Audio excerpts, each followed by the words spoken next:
True Islam app को play store से जरूर डाउनलोड कीजिए और शेयर कीजिए। हाँ, Sufiyan Deobandi Victorian. Hello. Call क्यों नहीं उठाते हो मेरा? हाँ, सिर्फ बकवास करते हो अरे व्हाट्सएप पे। अंजार भाई सुनो, अंजार भाई मैं क्या बोल रहा हूँ, एक देवबंदी मुनाफिक है तो आपको निकाल देगा। देवबंदी जब हमको इस तरह निकालेंगे तो क्या मुखालिफ लोगों को इनके बेदे मुनाजरा करेंगी? निकाल अच्छा, दिया हमको। आप किसको बात कर रहे हैं? अंजार से। हेलो अंजार अंजार नहीं, भाई है मैं ना? शेख जलालुद्दीन चिश्ती बोल रहा हूँ। हाँ, अब साबित हो गया तुम कौन से फिरके से हो। हाँ, वो एक आदमी था, कोई हमको निकाल दिया, पता नहीं कौन था। निकाल दिया। तुम जो आप बोल रहे हो बरेलवी और हिंदू एक हैं, आप साबित करो। तुम बरेलवी और हिंदू को तुम एक क्यों कहते हो? अरे जाओ, हमने तो साबित कर लेते हैं। नहीं, तुम इस तरह के बकवास करके है किसी का तुम। बात कर लेना हमारे। हाँ, आपसे बात क्या करें, आप परेशान करते हैं। हम काम परेशान करने की बात नहीं है। तुम अब जवाब दो मुझे। जवाब भागो मत, एक हमारा ग्रुप है, सुने भागो मत। ईसा हमारा यहाँ ग्रुप जवाब दो। है, तुम हिंदू हो। मैं मैं साबित करूंगा तुम हिंदू हो। हमारा मोबाइल का आवाज भी कम आता है।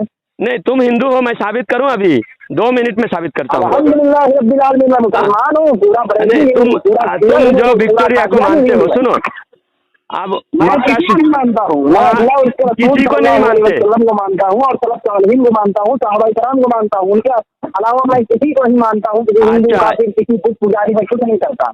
अच्छा, तो इस जमाने में तुम्हारी जमात कौन सी है? हमारी जमात वो है तो कुरान और हदीस के पीछे चलती है। जो नहीं, सही जमात करेगा, का हम एक खास मानेंगे। नाम बताओ। ये जो कहने कह के हम जो है पूरे 73 फिरके भी बच जाएगा। फिर कोई भी बातिल साबित नहीं होगा। जो किसी तरीके से ना हो वो काफिर है। अल्लाह ने कहा है कि जो किसी बरेली के बंदी है हदीस में ना रहे वो काफिर है। बता दो, हम बिल्कुल साबित करेंगे जो बुत पूजा कबर पूजा अच्छा, करता है नहीं, वो इस काफिर जमाने में था। तुम्हारी जमात का कोई नुमाइंदा, कोई बड़ा आलिम है तुम्हारी जमात का? अल्हम्दुलिल्लाह सारे तो बताओ ना। सारे नहीं, एक नाम हमको सारे की बात नहीं, एक नाम पूछा मैंने। तुम्हारी जो एक तुम्हारी जमात का एक बड़ा मौलवी हो, बताओ कौन सा बढ़िया है।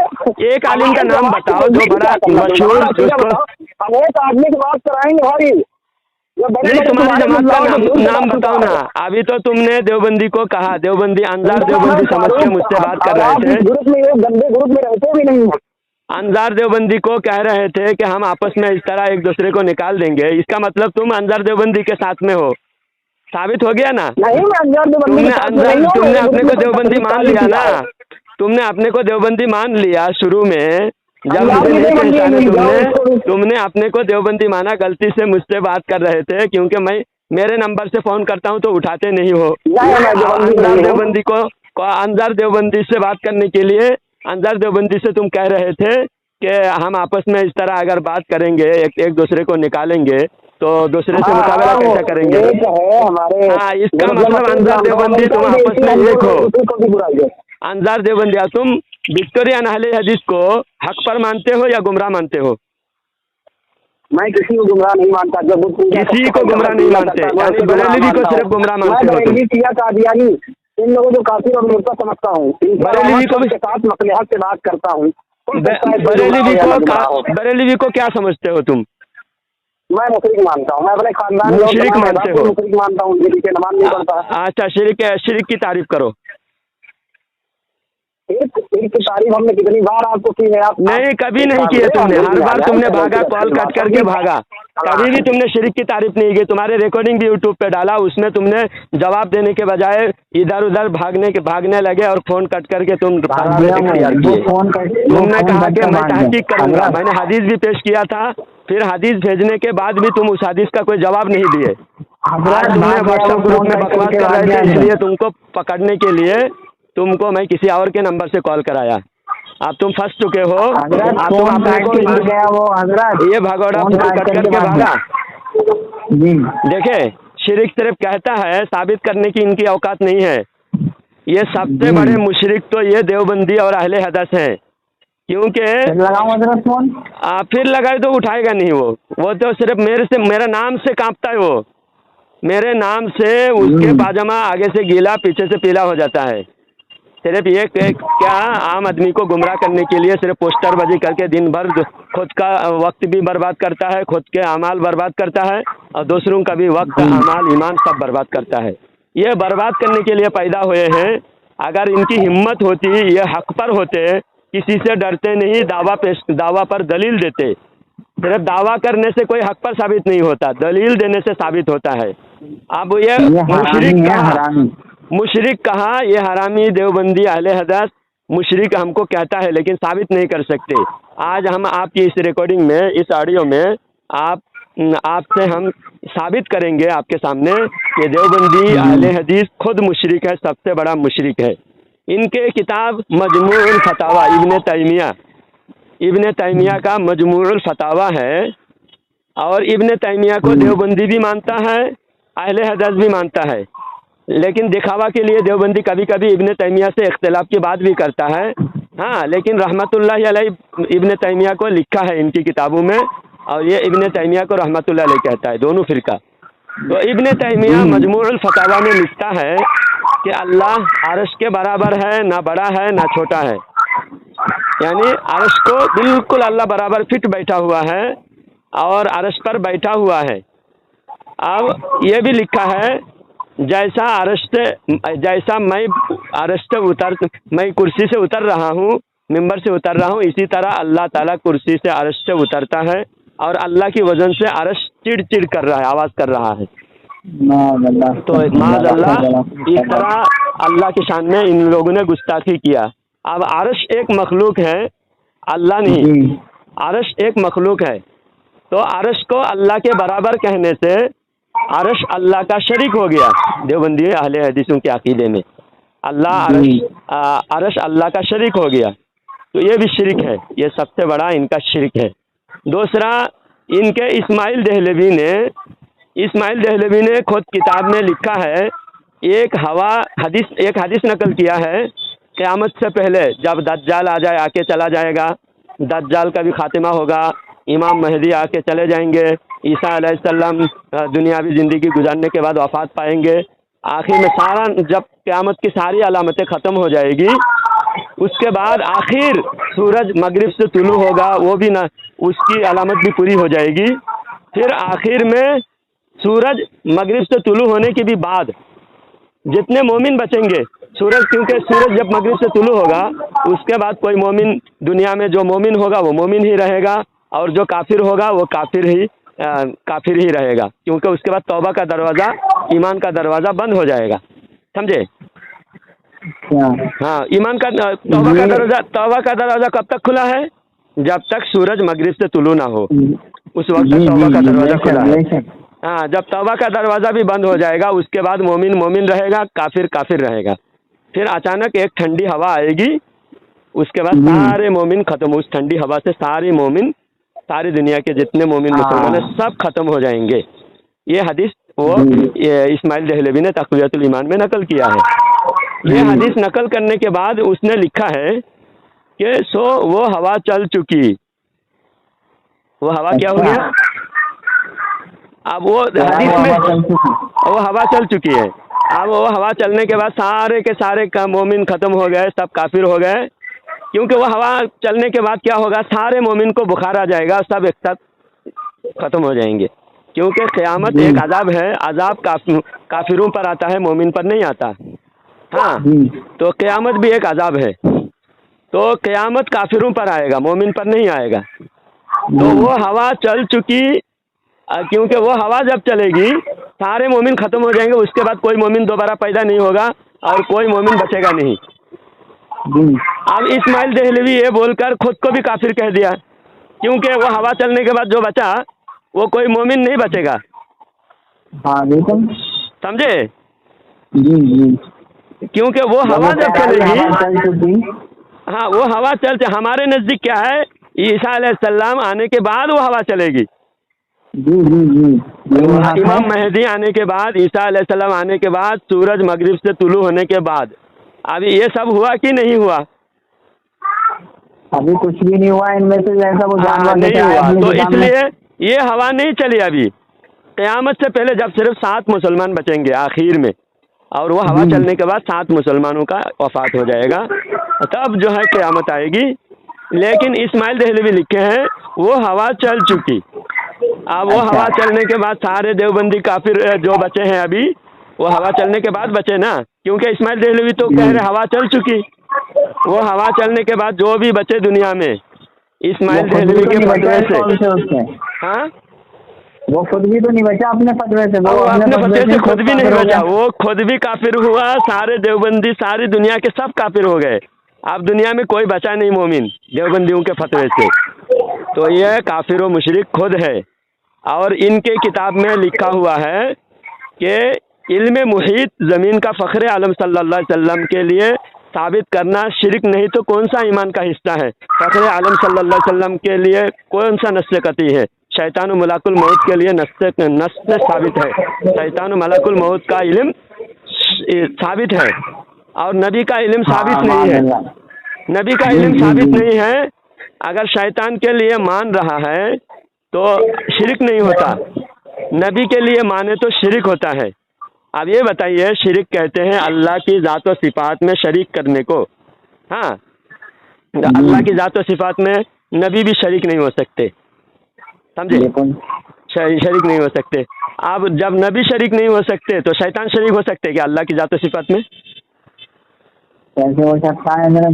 शैतान इनके नज़दीक क्या है, शैतान अल्लाह की ज़ात व सिफ़ात में शरीक है, क्योंकि जो सिफ़ात नबी के लिए मानना ये लोग शिरक कहते हैं।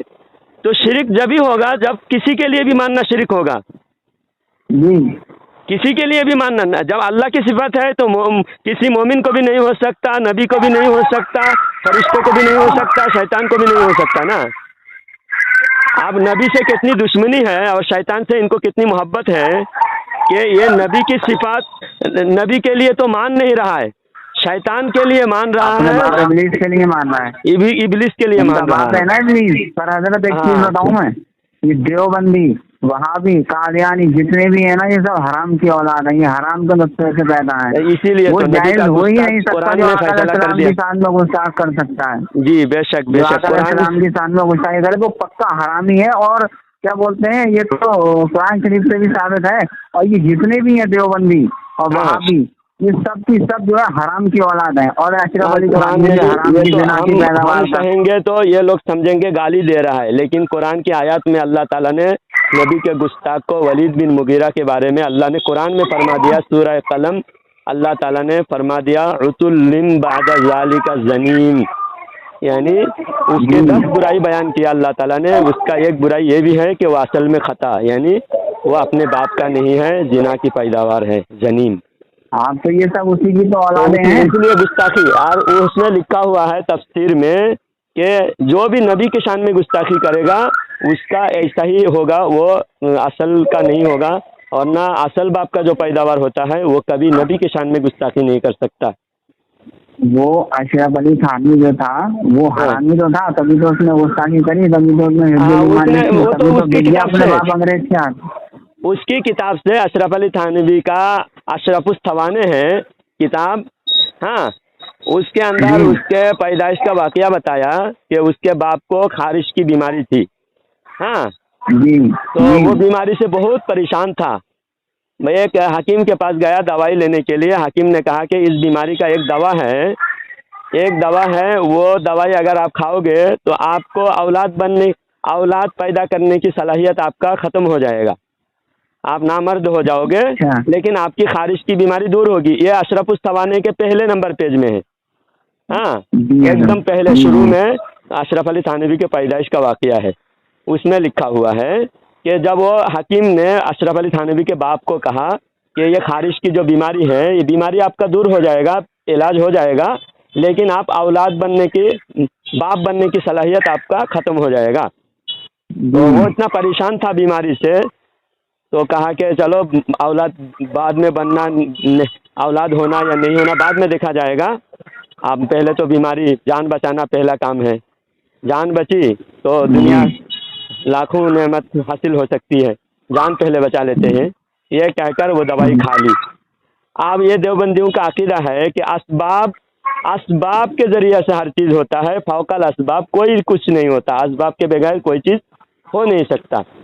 हाँ, तो अपने बाप को बचाने के लिए तो कुछ भी कर देंगे, पर वो रहेगा हरामी की हरामी। बात ये सुन लीजिए, औलाद के जब औलाद का ताकत खत्म हो गया था बाप को, वो दवाई खाने से तो खत्म हो गया था। तो फिर अशरफ अली किसके पैदावार है फिर?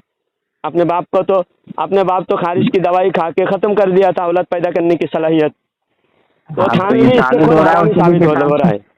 और खुद थानवी के मामू ने अपने आप को हरामी साबित कर रहा है। हाँ, थानवी के मामू ने खुद लिखा है कि वो भड़वा है। थानवी का मामू कि मैं एक जगह जलसा करने के लिए बोला कि अगर मैं बयान उसी वक्त करूँगा कि आगे से लड़कों की फौज हो और पीछे से आगे से एक आदमी उज़्वे तनासुल पकड़कर खींचेगा और पीछे से लड़कों की फौज हो, डंडा लेकर लड़के पीछे पत्थर मारे, डंडा घुसाए और बिल्कुल नंगा होकर रास्ते में चलेगा और बाद में वो लोग लड़कों का फौज भड़वा है रे भड़वा, भड़वा है रे भड़वा, ऐसा मेरे को कहेगा तो मुझे बहुत मज़ा आएगा, फिर जाकर मैं तकरीर करूँगा।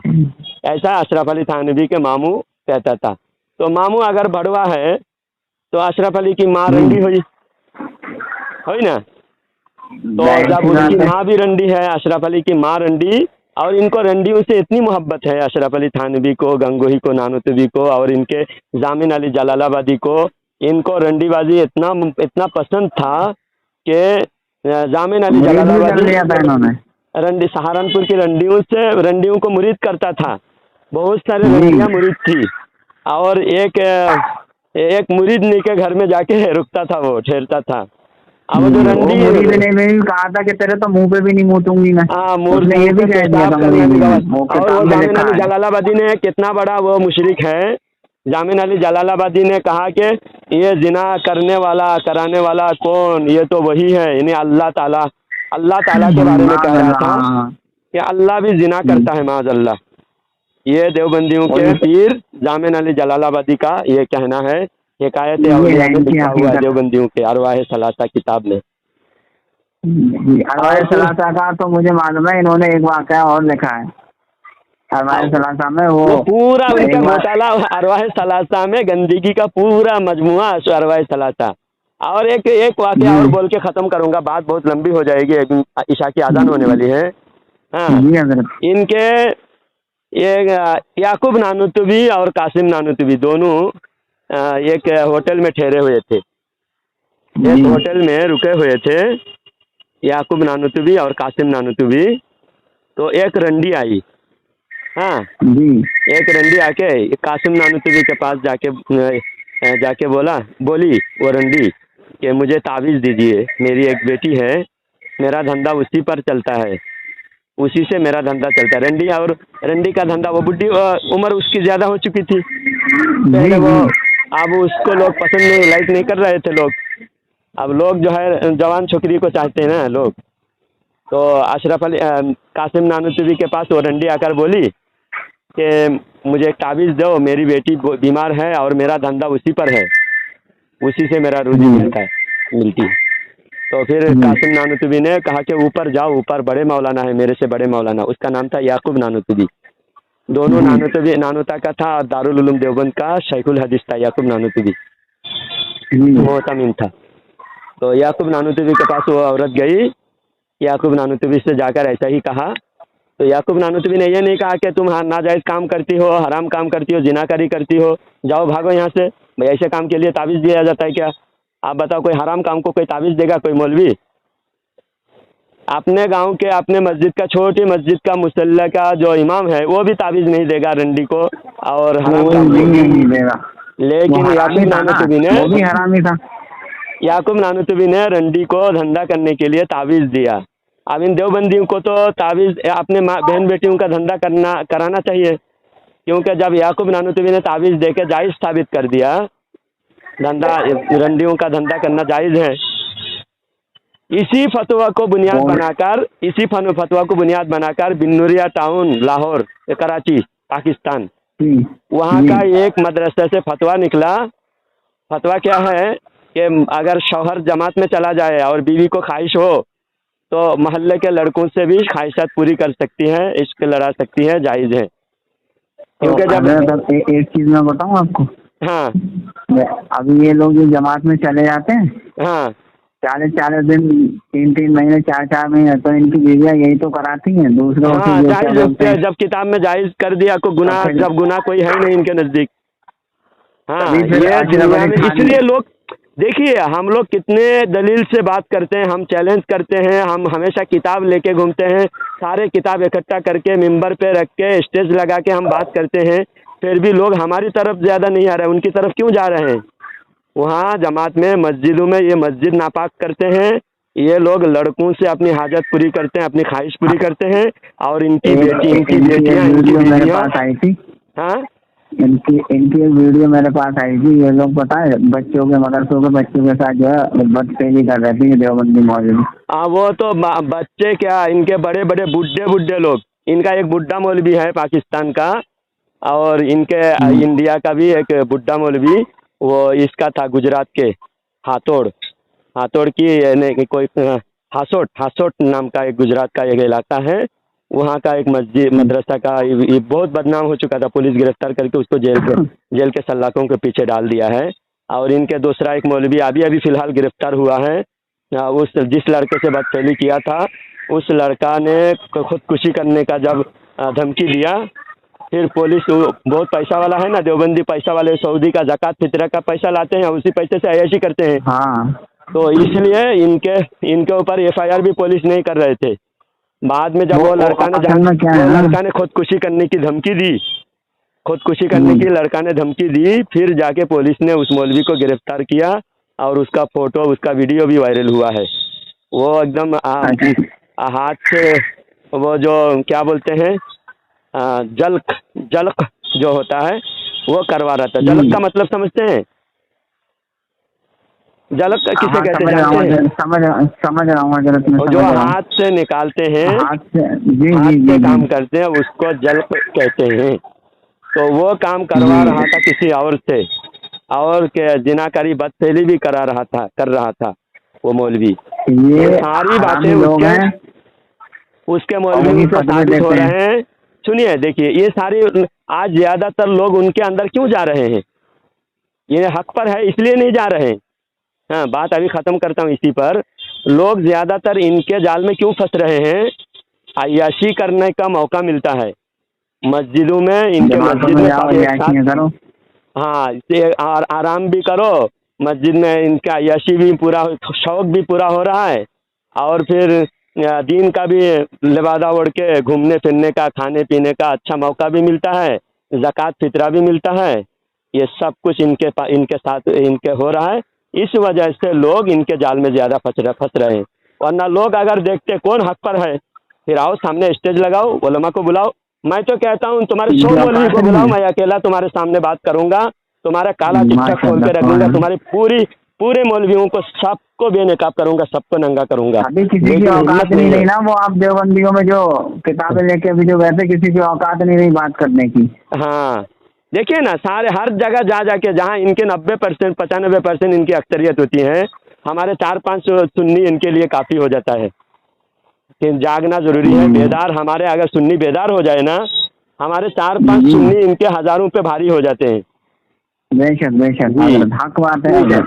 दुआ में याद रखिए, अल्लाह ताला आपको जज़ाए खैर अता फरमाए।